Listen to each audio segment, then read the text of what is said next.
Does your puppy need to take a chill pill? Do you wish you could get him to just relax on cue? Like when you sit down for a little TV or screen time. In my Facebook group, Puppy Training with Michele Lennon, we get a lot of questions about the zoomies pups get in the evening.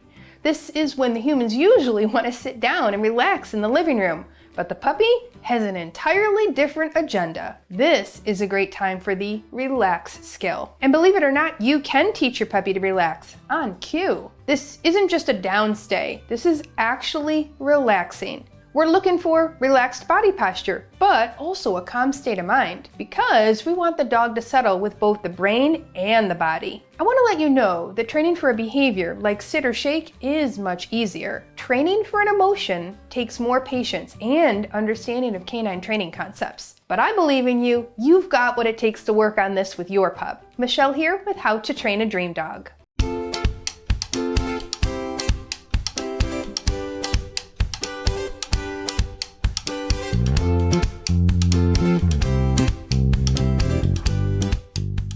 The way we approach teaching new behaviors, like this, is to break them down into small, tiny pieces. Now, if you can think of the steps to teach something, break that down again, and then again, and again. So as part of our pro level course, we recently spent a full hour discussing the relax cue with our students. We don't have that kind of time today, but I'm going to give you the Cliff's Notes version of what we talked about to get you started. So to begin this skill, we're going to start with leash skills, because if you've been doing any of the training games in our course, your dog will be more attentive and in learning mode when he's on the leash. And eventually, this will be done off leash, but that's too big of a step to start with. You will also want to evaluate if this is the right time to work on this skill. So this skill is not one that you should be working on when the puppy is tired or if he's over-energized either. And if you have a really young puppy who only seems to have one speed and it's go, go, go, well,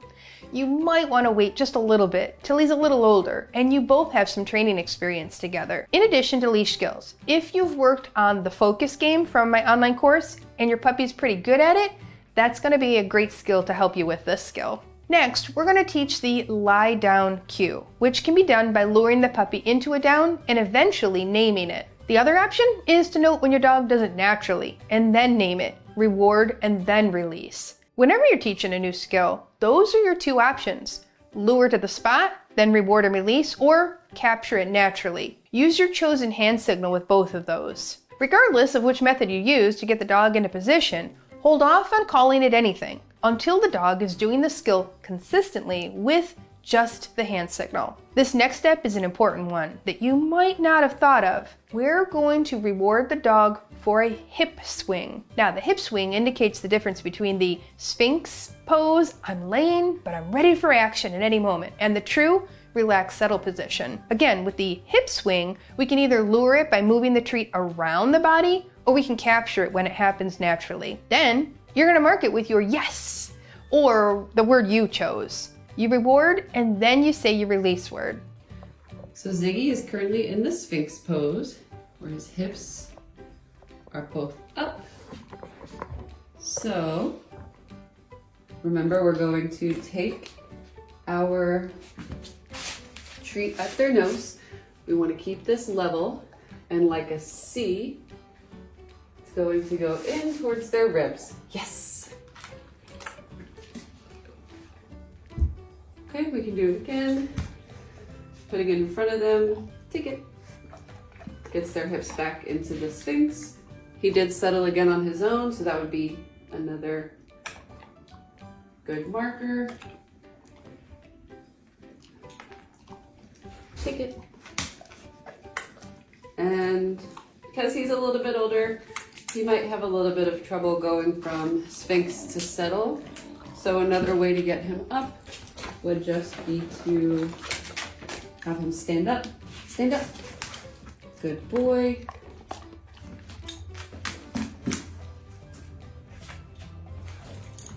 Making sure that we're doing this on something soft. Now watch the timing here.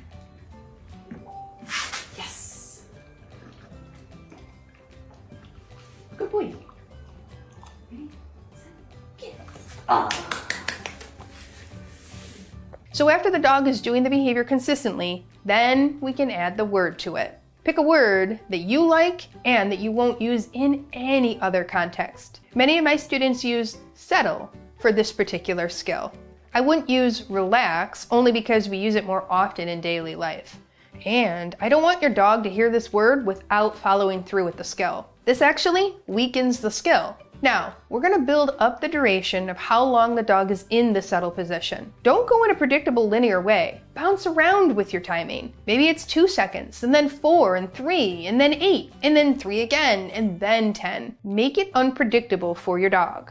Don't go too fast on this process, and don't forget to use your release word. Now that we've worked on this behavior, we can add in complexity. We recommend you use a very specific cot or defined bed for this. This is going to be his settling spot, so choose it carefully. We don't recommend a donut bed for this because we want it to be so clear that your dog is actually on this spot or the cot. And the raised cot really helps define the area. And the action of getting on or off is better understood by your dog compared to a bed on the floor. A dog half hanging out of his bed starts to become a sloppy settle, and it becomes inconsistent with what you're trying to teach him. Dogs learn from consistency, so make it easy on yourself with clearly defined goals you have for your dog. And if the cot is a new tool to your dog, be sure to desensitize it before you start to use it for this skill. Once the dog is familiar with the cot, you can begin the training sessions by bringing it out and setting it down. But then, wait for your dog to take interest in it. Now, if you've done proper desensitization, your dog will not have any fear of the cot, but will probably be curious.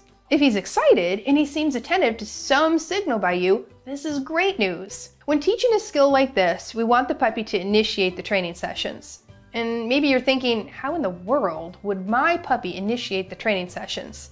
Well, here's what that looks like. You put the cot down, the puppy sniffs it, you say yes, toss a treat on the cot. Repeat this 5 to 10 times, and every time your puppy sniffs the cot. In order to advance on this skill, after 10 times, the puppy no longer gets reinforced for just sniffing.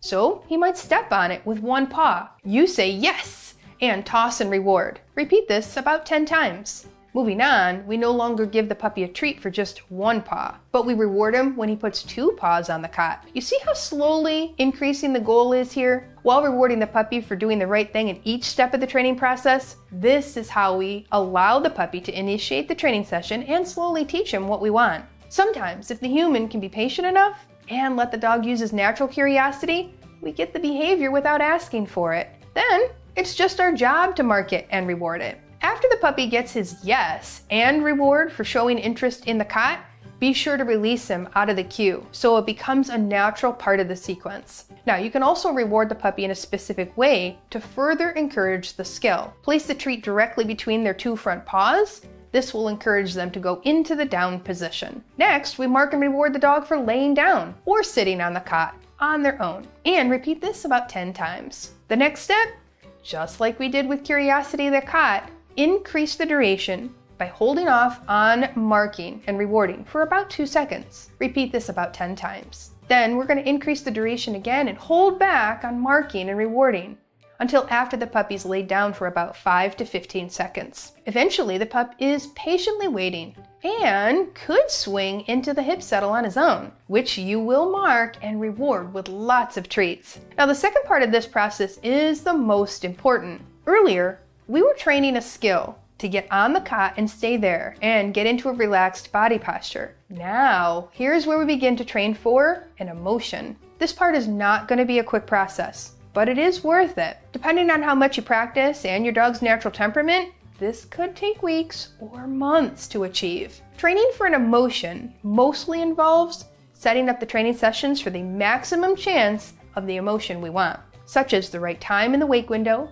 the right environment, and the right energy from the human. Then we cue a behavior that will most likely lead to the emotion we want. Then it involves capturing it when you see it, rewarding it, and then naming it, and then release. I know, it sounds like I added too many steps to teaching your pup this skill, but this steady increase in criteria is how your dog's brain learns new skills. Most people don't break training down into small enough chunks, and pups get overwhelmed and confused. And then owners get frustrated by the lack of results. It's important to know your puppy and recognize if releasing them after their first sign of relaxing is helpful for them. Like if they pop up at the sight of the treats, or if they're able to stay relaxed when receiving the treats. In that case, you would release after about 30 seconds, or whatever your puppy is comfortable with. Raise your hand if you are enjoying all this great info on teaching your pup to settle on cue. Now, we love making these videos for you each week, so if you love watching them,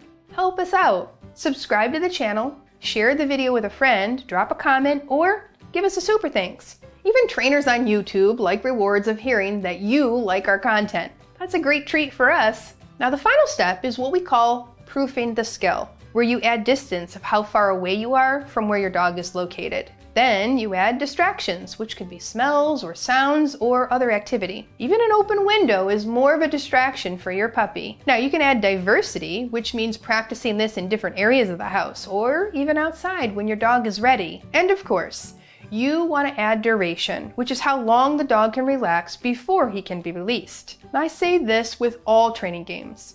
Go slow and at a pace where your puppy can succeed and feel good about the training. We want small wins because small wins add up to a big win. All right, here are just a few more tips. Watch the time of day that you do this training. Aim for the middle of a week window. If you're not used to doing a lot of training with your dog, work on some other games before you attempt this one. This will help you refine your skills and learn when your dog works best with you. Remember that at the time your dog is learning skills, you are also learning how to train. So start off slow for yourself too. Make the bed a transportable item so you can add diversity. Pick the cot up when not in use so the dog can't use it outside of the training sessions. If he does, this will lose its meaning. Be sure to release the puppy from the settle each time you practice this. This builds up the automatic stay, which is what we want when we ask for a settle. Now the cue to settle really means you stay there and relax until I tell you that you can come off. Capturing in the moment is really key for this skill, so if you're not familiar with body language or